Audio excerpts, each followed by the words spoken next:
Hello friends, EVS समाधान में आप सभी का स्वागत करते हैं एक और नए लेक्चर के साथ। प्रीवियस जो लेक्चर था उसके अंदर हमने जो पढ़ा था, हमने सिलेबस के बारे में जानकारी प्राप्त की थी कि यूनिट नंबर 4 के अंदर कौन कौन से टॉपिक्स हमारे लगने वाले हैं और क्या क्या पढ़ने वाले हैं उसके अंदर।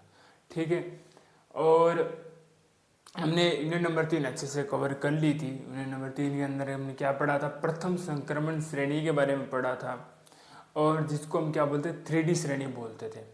अगर इस यूनिट नंबर 4 की अगर बात करें तो हम 4D 5D श्रेणी के बारे में चर्चा करेंगे और द्वितीय व तृतीय संक्रमण श्रेणियों के बारे में पढ़ने वाले हैं। अब जो आज हम करने वाले, सर्वप्रथम हम सभी इलेक्ट्रॉन लिखेंगे, तत्व लिखेंगे, तत्वों के नाम लिखेंगे सभी के। फिर हम क्या याद करेंगे, उनके इलेक्ट्रॉनिक विन्यास क्या याद करेंगे। इलेक्ट्रॉन में तो बहुत इजी ट्रिक है मेरे पास कि हम एक इजी ट्रिक है जिसके द्वारा हम इलेक्ट्रॉन विन्यास है उसका निकाल सकते सभी तत्वों का। तो हम क्या करते हैं, सर्वप्रथम दोनों तरफ क्या करते हैं, एक तरफ तो मैं 4D श्रेणी और एक तरफ मैं लिख देता हूँ 5D श्रेणी। एक तरफ तो आ जाएगी आगे 4D श्रेणी आ जाएगी, एक तरफ क्या आ जाएगी 5D श्रेणी। अब देखिए कि जिस प्रकार से हमने 3D श्रेणी की बात की थी उसमें हमने देखा था कि आर्गन को हम ले रहे थे, जो क्या थी, नोबल गैस थी। नोबल गैस का तत्व था आर्गन। आर्गन 3D और 4s के रूप में उसको इलेक्ट्रॉन विन्यास को भरा था, और यहाँ पर भी हम उसी प्रकार से इन इलेक्ट्रॉन विन्यास को भरने वाले हैं। किस प्रकार से देखते हैं, हम पहले क्या याद कर लेते हैं, हम नोबल गैस के कुछ आपने तत्व पढ़े होंगे, उन्हीं तत्वों की बात करते हैं। जैसे हरभजन ने आराम कर 0 रन बने। अगर बात करूं तो ये तो 3D, ये 4D, ये 5D और ये आता था 6D। तो हमने इसकी बात कर ली थी, तो अगला कौन था हमारे पास, 4D। 4D या आप इतना तो पता चल गया कि 4D के अंदर क्रिप्टॉन आने वाला है, जिसका अगर परमाणु क्रमांक की बात करूं तो 36 और इसके परमाणु क्रमांक की बात करूं जिनोन की वो होता है 54। ठीक है, तो पता तो चल गया इसकी रूपरेखा कि इसको हम किस प्रकार से लिखेंगे, क्रिप्टॉन 4D। आपको पता होगा हमने जब 3D मैंने स्टार्ट किया तो मैंने कहा था इसका सूत्र क्या होता है, 3D 110 और 4s2 या सॉरी n, ये होता है सामान्य इलेक्ट्रॉन विन्यास होता है इनका। वहां पर मैंने बात की 3D की, तो 3D अर्थात होता है कि एक कम, तो यहाँ पर एक ज्यादा हो जाता है तो 5s हो जाता है। अगर 3D है तो यहाँ पर क्या हो जाएगा 5s। अगर 4D की बात करूँ तो यहाँ पर क्या जाएगा 5s हो जाएगा। क्या आ जाएगा 5s। तो यहाँ पर 4D दिखाई देगा तो यहाँ पर क्या होगा, आपको 5s भी देखने को मिल जाता है। उसी प्रकार से अगर यहाँ पर 5D देखने को मिल जाता है तो आपको 6s भी देखने को मिल जाते हैं। दोनों की अगर बात करूं तो यहाँ पर आप क्रिप्टॉन देखने को मिल जाते हैं, यहाँ पर आपको क्या देखने को मिल जाते हैं, क्रिप्टॉन सॉरी जिनोन देखने को मिल जाते हैं। और इसके साथ इसके अंदर 4f14 भी भरे जाते हैं। जो मैं कहता हूं कि अगर हम यहाँ पर अगर तत्व की बात करें तो लेथेनाइड का तत्व आपको दिखाई देगा। लेथेनाइड तत्व के बाद में जो इलेक्ट्रॉन है वो किस कक्ष में स्टार्ट हो जाते जाना, एफ कक्ष के अंदर, जिस कारण से उनको अलग श्रेणियों में विभाजित कर दिया गया है, लेथेनाइड व एक्टिनाइड। उनका हम अगले वाले यूनिट के अंदर हम अच्छे से उनका अध्ययन करने वाले हैं। ठीक है, अब हमें क्या करना है, एक ट्रिक बनाई थी। ट्रिक क्या थी, पहली ट्रिक यह थी कि यारी जरा निभा मौत तक रूठी रहूं पड़ी रहूं आगे तेरे सदके में। ठीक है, अब देखो इलेक्ट्रॉन विन्यास लिखते हैं, यारी जरा निभा मौत तक रूठी रहूं पड़ी रहूं आगे तेरे सदके। ठीक है, ये थे इसके इलेक्ट्रॉन या सॉरी परमाणु के इनके नाम क्या क्या थे। परमाणु क्रमांक की अगर मैं बात करूं 39 से स्टार्ट होते हैं ये, 40, 41, 42, 43, 45, 46, 47, 48 और ये आता जाते हैं 49 तक आ जाते हैं। यहाँ की अगर बात करूं तो किस प्रकार से होते हैं वो, लेथेनियम। ठीक है, लेथेनियम से स्टार्ट होते हैं, ला हफ्ता वन्ना रे और सी अरे पिटाई और होगी, क्या होगी इसमें, पिटाई और होगी। ठीक है, इन दोनों में कन्फ्यूजन मत होना, प्लेटिनियम और प्लेडियम के बारे में कन्फ्यूजन नहीं होना है आपको। ठीक है, अब यहाँ की अगर मैं बात करूँ तो ये स्टार्ट होते हैं 57 से। किससे स्टार्ट होते हैं, 57 से स्टार्ट होते हैं। और इनके मध्य अगर मैं तत्वों की बात करूं, इनके मध्य क्या बात करूं, तत्वों की बात करता हूं तो ये आ जाते हैं 72। 57 से अगर मैं 72 की बात करूं, किसमें 57 से अगर मैं 72 की बात करूं, इनके मध्य जो तत्व है, इनके मध्य 57 से 72 में जो तत्व है वो एक श्रेणी में सारे चले जाते हैं, जिसको क्या बोलते हैं, लेथेनाइड श्रेणी कहते हैं। इसके बाद जो चलने वाले तत्व वो आता है 73, 74, 75, 76, 77, 78, 79 और क्या जाते हैं 80 तक आते हैं। ठीक है, क्या तक आते हैं, ये 80 तक आते हैं, बनने का प्रयास करते हैं। ठीक है, अब आगे चलते हैं। आप इसको बनने का प्रयास करें तो क्रिप्टोन आ जाता है। क्रिप्टोन आपको कितने नंबर पर पता चलता है, 36 नंबर पर आता है। और यहाँ पर 4D और 5S1। पहले पता है ऊर्जा कम है तो किसमें भरा जाएगा, 5S2 के अंदर। तो यहाँ पर 2 बढ़ जाते हैं, 36 होते हैं, 2 38। यहाँ पर आ जाता है 4D1। आगे चलते हैं, इस प्रकार से आता है 4D2, 5S2। आगे चले क्रिप्टोन 4D3, 5S2। यहाँ पर अगर बात करें तो 4 नहीं दिखाई देगा आपको, क्या दिखाई देगा, 5 दिखाई देगा। 4D5, 5S1। आगे से चलते रहो, ये अपवाद है। ठीक है,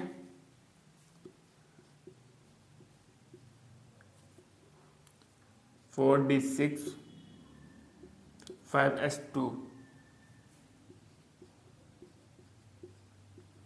4D7।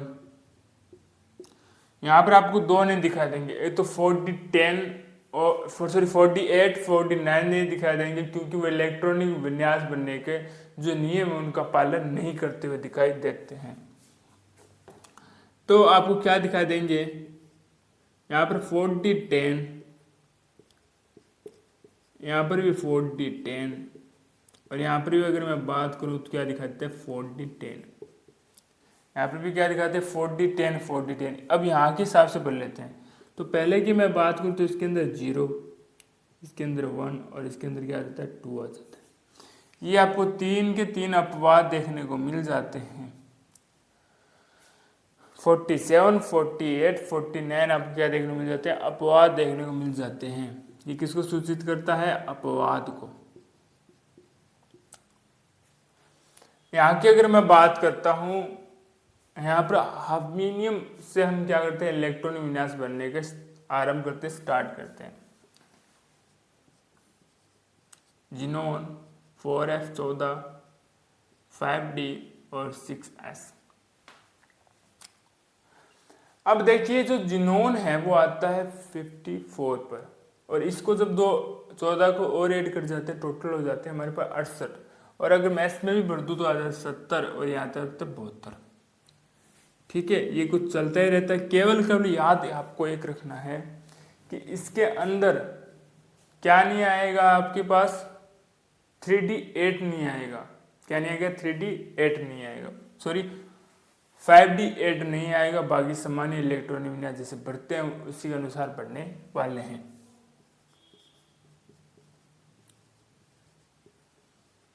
टू के बाद 3 आ चुका है, फिर 4 आ चुका है,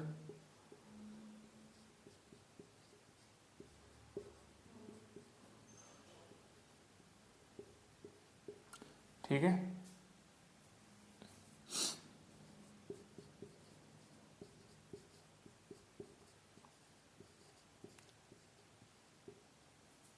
सिक्स आ चुका है,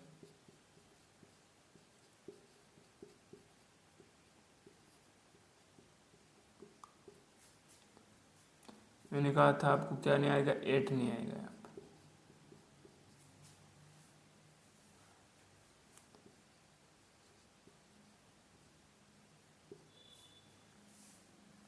ठीक है।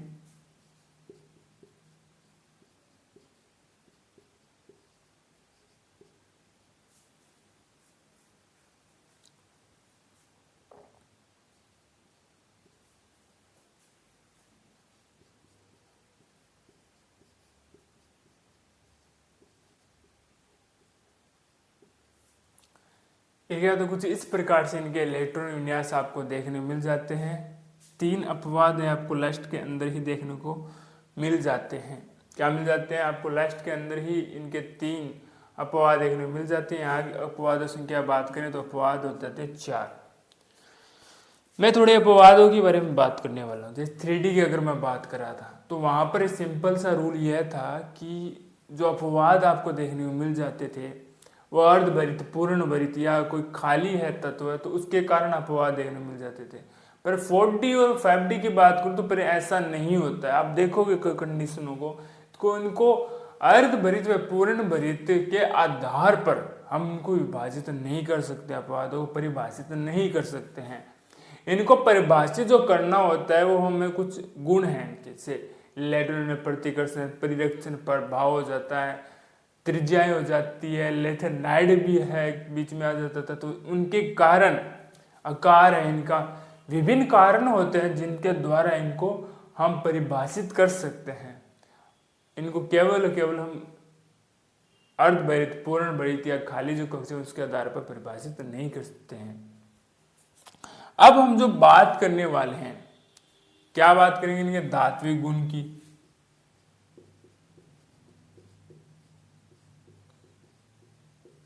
आयनिक त्रिज्या,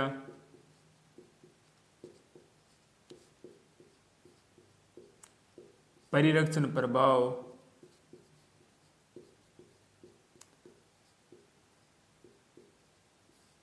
प्रभावी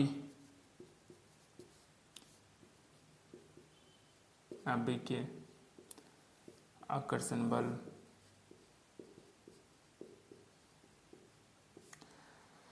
ये जो चीजें हैं मैं बता दूं, जैसे हमने 3D श्रेणी में पढ़ा था उसी प्रकार से 4D 5D श्रेणी में ही सिमिलर चीजें होंगी, कुछ भी बदलाव नहीं होगा। अगर हम बात कर रहे हैं आयनिक त्रिज्या, परमाणु त्रिज्या, या हम बात करें आकार की, जैसे हम इस प्रकार से जाते हैं, बाएं से दाएं जा रहे हैं, परंतु जो ऊपर से नीचे दबाते हैं क्या आते हैं, जब हम ऊपर से नीचे आते हैं आपको पता होगा कुछ इस प्रकार से श्रेणी है, ये 3D श्रेणी है, इसके कुछ तत्व है, 4D श्रेणी पर इनके तत्व है, 5D श्रेणी इनके कुछ तत्व है, 6D श्रेणी इनके कुछ तत्व है। परंतु आपको पता होगा जब ऊपर से नीचे आते हैं, क्या आते हैं, ऊपर से नीचे आते हैं तो लगातार क्या होता है, कोश में वृद्धि होती है। कोश में वृद्धि होने का अर्थ है कि उनके आकार में भी वृद्धि हो रही होगी। क्या हो जाती है, उनके आकार में भी वृद्धि हो जाती है। त्रिज्या की बात करें उनकी त्रिज्या में भी वृद्धि होगी। ठीक है, ये सभी नियम वहां पर कार्य करते हैं। ठीक है, त्रिज्या में वृद्धि होगी। तो देखा जाए तो 3D जो श्रेणी है और ये 4D और 5D श्रेणी है, इससे तो अधिक होना चाहिए ना त्रिज्या, पर नहीं होता है सब। क्यों नहीं होता, जो 4D और 5D है दोनों लगभग आपको क्या दिख जाती है, इक्वलिटी बराबर दिख जाती है, क्योंकि इनके मध्य हो जाता है लेथनाइट संकुचन। क्या हो जाता है, लेथनाइट संकुचन का कारण जो ऊपर से जब नीचे आते हो तो आकार इनके समान तो होता है, इससे भी अधिक होते हैं इनकी त्रिज्या। क्या हो जाती है, त्रिज्या आकर्षण बल। क्यों, जो 4F जो कक्षक है, 4F जो 14 कक्षक है वो परिरक्षण प्रभाव को समाप्त कर देता है, नेग्लेक्ट कर देता है। परिरक्षण प्रभाव को समाप्त करने का अर्थ क्या होता है, परिरक्षण प्रभाव क्या कर रहा था, हमने अच्छे से पढ़ा था, वो आकार में वृद्धि कर रहा था। क्या कर रहा था, आकार में वृद्धि कर रहा था। अब जो परमाणु त्रिज्या है, लगातार आकार बढ़ने के साथ परमाणु त्रिज्या बढ़ती है, तो अर्थ होना चाहिए 4D जो परमाणु त्रिज्या थी वो उससे बड़ी होनी चाहिए, परंतु नहीं होता है। 3D की बड़ी दिखाई देती है आपको परमाणु त्रिज्या। क्यों दिखाई देती है, मैंने कहा 4F कक्षक। प्रोटॉनों की संख्या बढ़ जाती है जिसके कारण ये परिरक्षण प्रभाव को क्या कर देता है, समाप्त कर देता है, इनके आकार को, अर्थात उसे क्या करता है, संकुचित कर देता है, आकार को क्या करता है, सिकुड़ देता है, लेथनाइट संकुचन 4F में कक्ष के कारण, जिसके कारण कि आपको 4D और 5D श्रेणी है। अर्थात मैं बात करूं द्वितीय व तृतीय संक्रमण श्रेणियां हैं उनके आकार में आपको कोई भी परिवर्तन लगभग समान दिखाई देती है। ठीक है, ये गुण तो जैसे हमने 3D श्रेणी पढ़ते उसके अनुसार ही 4D श्रेणी के अंदर भी होते हैं।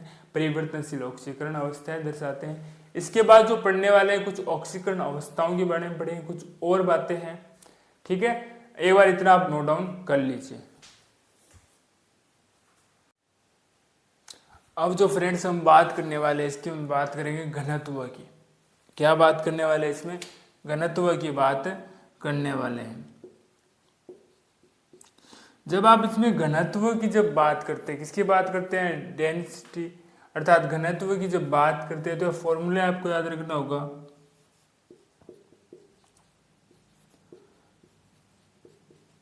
V वॉल्यूम, M मास और D डिस्ट घनत्व है। D घनत्व को व्यक्त कर रहा होता है।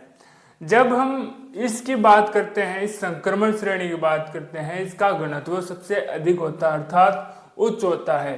किसका? 4D श्रेणी या अर्थात द्वितीय संक्रमण श्रेणी का घनत्व उच्च होता है। केवल और केवल इटरबेनियम Y को छोड़कर इन सभी का जो घनत्व होता है 5 ग्राम सीसी होता है।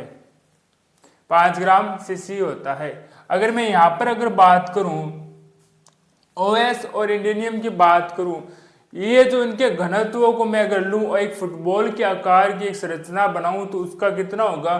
320 ग्राम इसका वजन होगा। कितना होगा? 320 ग्राम वजन होगा। घनत्व की अगर बात करें तो किस पर निर्भर कर रहे होते हैं ये घनत्व? ये निर्भर कर रहते हैं आयतन पर और परिरक्षण प्रभाव पर निर्भर कर रहते हैं। किस पर? आयतन व परिरक्षण प्रभाव पर निर्भर कर रहे होते हैं। अगर इनका आयतन लगातार क्या होता जाता है? कम होता जाता है कि डेंसिटी अर्थात घनत्व क्या हो जाता है? वृद्धि करता रहता है। क्या करता रहता है? आयतन में, वॉल्यूम में अगर कमी हो अर्थात कह सको इनके परिरक्षण प्रभाव में कमी हो तो लगातार घनत्व में वृद्धि होती रहती है। तो ये थी हमारे पास घनत्व की मैं बात कर रहा था। अब जो बात करता हूं मैं आयनन विभव की। जब मैं आयनन विभव की बात करता हूं तो आयनन विभव इनका उच्च होता है अन्यों की तुलना पर। तो आयनन विभव के भी अंदर मैं बात करूं तो आयनिक व सहसंयोजक बंध की बात करता हूं तो अधिक जो देखने को मिल जाते हैं वो सहसंयोजक देखने को मिल जाते हैं। आयनिक नहीं होती है, अधिकतर क्या होता है? ये सहसंयोजक होते हैं। ये हमने किसकी बात कर ली है? आयनन विभव की। अगला बात करूं मैं चुंबकीय गुण और वह रंग। आपको पता होगा चुंबकीय गुण या जो रंग है वो अयस्मित इलेक्ट्रॉनों पर निर्भर करते हैं, जिसके कारण अगर किसी के भी अंदर अयस्मित इलेक्ट्रॉन आपको देखने को मिल जाते हैं तो वहां पर क्या होती है? चुंबकीय गुण व रंग देखने को मिल जाएंगे। अगर अगली बात करता हूं मैं परमाणु में वे क्या करता हूं?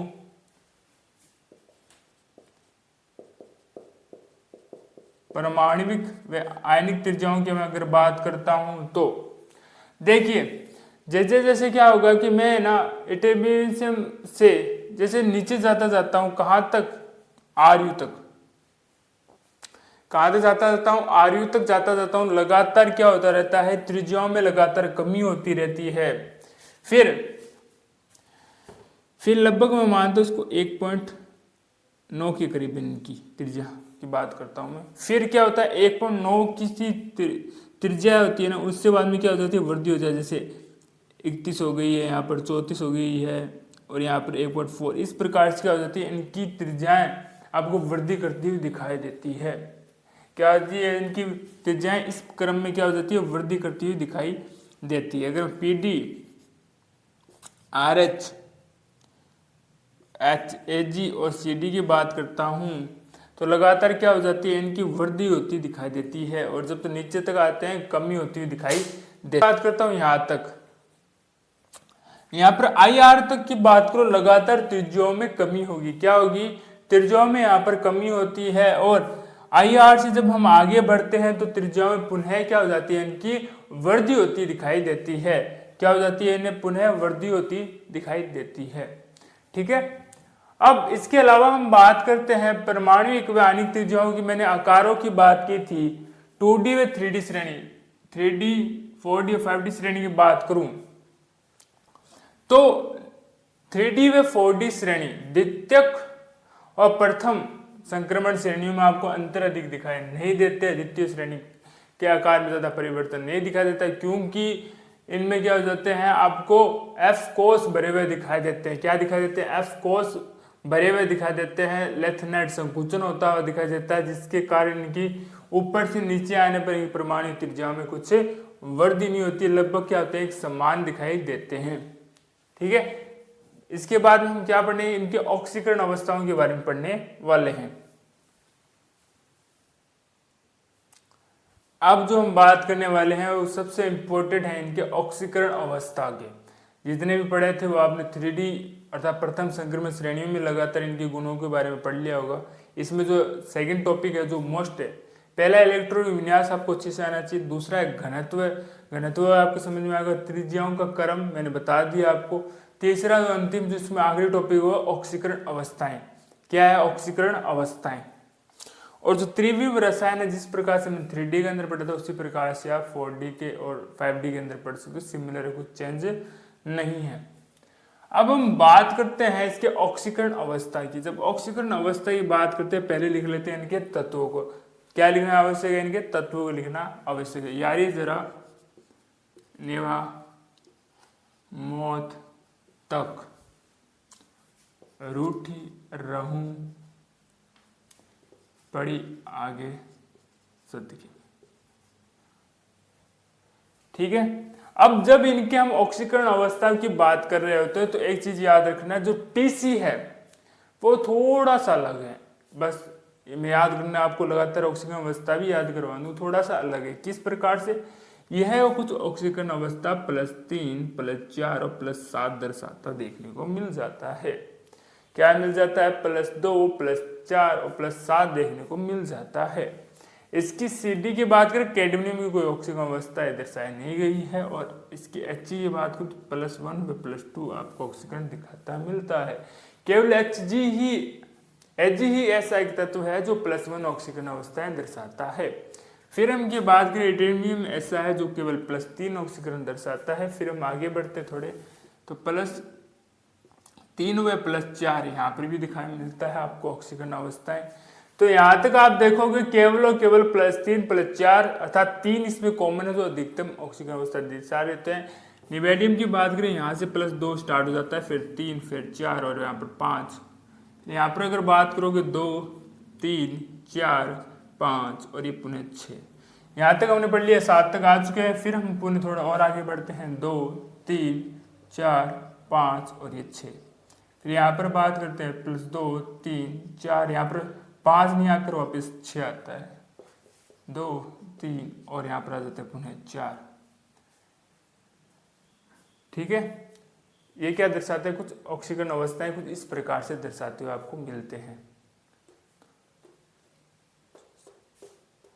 ठीक है, ये इनकी थी ऑक्सीकरण अवस्था, इनको नोट डाउन कर लीजिए। फिर हम जो बात करने वाले ऑक्सीकरण अवस्थाओं की वो 5D कक्षा की बात करने वाले हैं।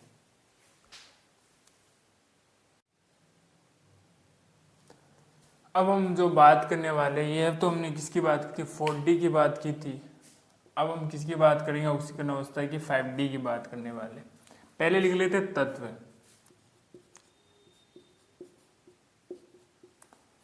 वरना अरे औसी पिटाई और ठीक है, स्टार्ट। ये ऑक्सीकरण अवस्था देख रहे हो, शुरुआत कुछ इस प्रकार से करनी है, +3 +3 व +4। अब आपको कुछ ट्रिक याद रखनी है। हम यहाँ तक तो सिमिलर जाते हैं, +2 +3 +4 और +5। अब जो हमने TA की जो ऑक्सीकरण अवस्था देखी है वो सिमिलर ऑक्सीकरण अवस्था इसकी भी है और इसकी भी सेम ऑक्सीकरण अवस्था है। अब जब यहाँ पर हम चलते हैं OS के पास ऑक्सीकरण अवस्था की बात करते हैं, +2 आता है, 3 आता है, 4 आता है और 5 नहीं आकर यहाँ पर आता है 6। क्या था? 5 ऑक्सीकरण अवस्था दर्शाता है, 6 दर्शाता है। और इसमें IR में भी क्या हो जाती है? समान ऑक्सीकरण अवस्थाएं देखने को मिलती है आपको। यहाँ पर अगर बात करें +3 नहीं होगा, क्या नहीं होगा? 3 नहीं होगा, 4 हो जाता है, 5 हो जाता है और 6 देखने को मिल जाता है। जहाँ यहाँ पर 3 नहीं था वहाँ पर +1 व +3 यहाँ देखने को मिल जाती है ऑक्सीकरण अवस्थाएं। बहुत आसान है, इस तरीके से अगर आप याद करोगे तो बहुत आसान है, दोनों को साथ में रख कर याद कर रहे हो तो। अब दोनों अगर मैं संक्रमण श्रेणी की बात करूं तो Ag व Au एक ऐसा मात्र है, Au को हम गोल्ड कहते हैं, Ag को हम सिल्वर कहते हैं। तो यही क्या होता है, +1 ऑक्सीकरण अवस्थाएं आपको दर्शाती हुई मिलती है। कैडमियम और मरकरी कोई भी ऑक्सीकरण अवस्थाएं आपको दर्शाती हुई नहीं मिलती है। ये 3 तत्व है जो समान ऑक्सीकरण अवस्था दर्शाते हैं, ये 2 तत्व है जो समान ऑक्सीकरण अवस्थाएं दर्शाते हुए मिलते हैं। अब आगे बात करें इनके संकुल बनने की प्रवृत्तियों की बात करते हैं। जिस प्रकार से मैंने कहा था 3D में हम क्या 3D श्रेणी थी या प्रथम संक्रमण श्रेणी थी, वहां हम क्या बना रहे थे, संकुल बना रहे थे। क्या बना रहे थे, संकुल। वहां पर हमने संकुल बना रहे थे। संकुल किस प्रकार से, मैंने कहा था एक प्रबल लिगेंड और एक दुर्बल लिगेंड का प्रभाव था। प्रबल लिगेंड क्या कर रहा था कि युग्मन बना रहा था, और दुर्बल लिगेंड क्या करता है, युग्मन नहीं बना रहा था। जहां पर वो युग्मन बना रहा था वहां पर आपको निम्न चक्रण या हम कह सकते हो बाह्य कक्षक देखने को मिल जाते थे। जहाँ अयुग्मित था वहां पर आपको उच्च चक्रण देखने को मिल जाता था, आंतरिक कक्षक भाग ले रहे थे उसके अंदर। यहाँ पर अगर मैं बात करूँ सभी के सभी जो ऑक्सीकरण अवस्थाएं होती है अधिकतर क्या होती है, स्थायी होती है। क्या होती है, ऑक्सीकरण अवस्थाएं स्थायी हो जाती है। स्थायी होने के कारण ऑक्सीकरण अवस्था क्या होती है, सभी स्थायी, ज्यादा परिवर्तन नहीं हो रहा है। देख लीजिए, अवस्था स्थायी होने के कारण ये अधिकतर क्या होते हैं, निम्न चक्रण दर्शाते हैं। ये संकुलन क्या दर्शाते हैं, निम्न चक्रण। निम्न चक्रण का अर्थ है अधिकतर आपको यहाँ पे क्या देखने को मिल जाते हैं, जो लिगेंड है वो उसको क्या करेंगे, दुर्बल लिगेंड देखने को मिल जाते हैं, जिसके कारण वो अयुग्मित नहीं करेंगे, वो युग्मन नहीं करेंगे, उनका निम्न चक्रण आपको देखने को यहाँ पर मिल जाते हैं। तो युग्मन देखने को मिल जाते हैं और क्या करते हैं, निम्न चक्रण का निर्माण करते हैं। ठीक है, एक बार आप इसको भी नोट डाउन कर लीजिए, फिर हम कुछ और बातें करने का प्रयास करते हैं। ठीक है, और इसके बारे में जो आखिरी अंतिम जो बात है वो बात यह है कि इनमें आपको क्या दिखा देते हैं, यह अधिक विद्युत ऋणी तत्व या उच्च आवेशित जो आयन होते हैं उनके साथ प्रथम संक्रमण श्रेणी कोई भी प्रकार का बंध या यौगिक नहीं बनाता है, जबकि हम बात करते हैं द्वितीय व तृतीय श्रेणी आपको क्या होता है, बंध बनाते हुए दिखाई देते हैं। आगे अंतिम यही बात थी, फिर से सुन लीजिए कि कोई भी अधिक विद्युत ऋणी पदार्थ या उच्च आवेशित युक्त आयन के साथ कोई बंध नहीं बनाती है प्रथम संक्रमण श्रेणी, जबकि द्वितीय व तृतीय संक्रमण श्रेणी आपको बंध बनाती हुई दिखाई देती है। आशा करते हैं ये बहुत छोटी सी यूनिट थी, यूनिट नंबर आपकी 4 अच्छे से आपको समझ में आ गया होगा। बिल्कुल और बिल्कुल सिर्फ और सिर्फ किससे कनेक्ट करती है, यूनिट नंबर 3 से कवर करती है। यूनिट 3 और 4 बहुत छोटी है। आशा करते हैं कि ये वह यूनिट हैं जिसको आप कम पढ़कर अधिक नंबर्स अर्जित कर सकते हो, अधिक नंबर प्राप्त कर सकते हो।